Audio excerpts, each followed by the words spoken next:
Think about getting to heaven. I mean, think about the second coming of Jesus Christ.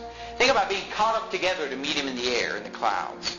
Think about being given a position by him where he says, you, because you're a priest, because you're a king, you will rule and reign with me in this earth for 1,000 years.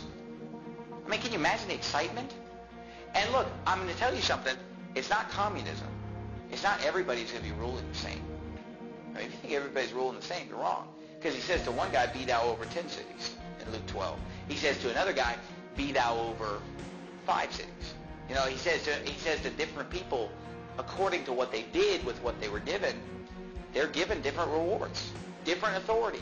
Now, look, I want to get to heaven, and I want the big crown. You know what I'm saying? I mean, I want to get there, and I want to be ruling and reigning with Christ big time.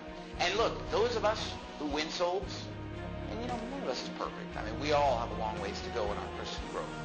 But those of us who win souls, those of us who take a stand for what's right, those of us who will not budge, those of us who read the Bible faithfully in fellowship with God, and those of us who bring forth much fruit, I'm going to tell you something.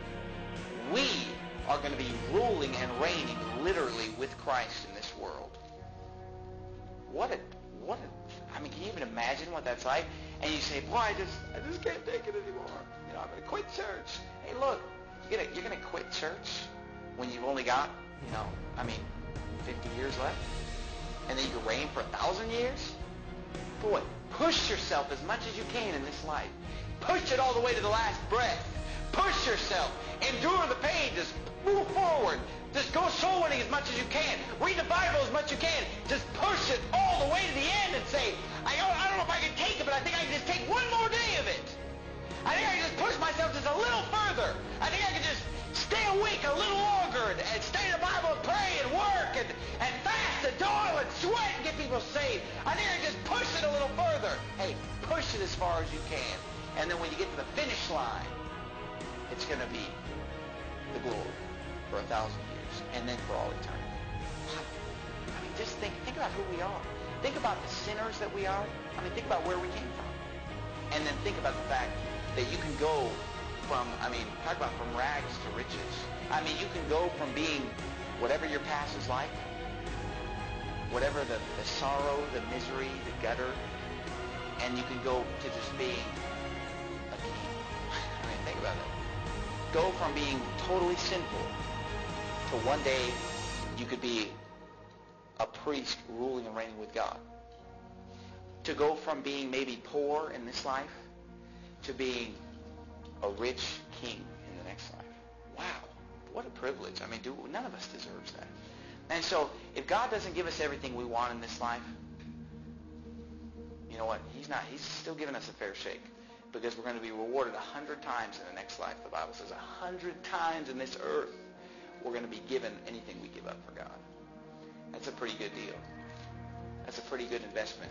People go to college for years and years because they're investing in their future. I remember talking to a guy in his 20s.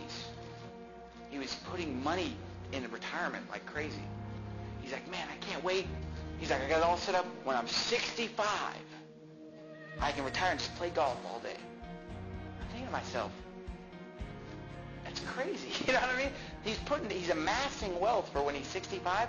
I'm thinking to myself, what's he going to have for 10 years? I mean, how long are you really going to live past 65? 15 years of golf. Wow.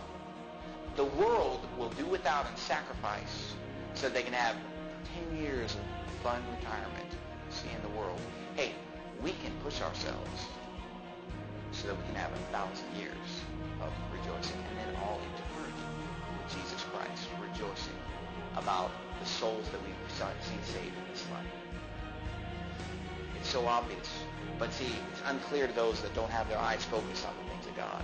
It's hazy, it's heaven, but you know what? The closer you get to God, heaven seems like it's just around the corner.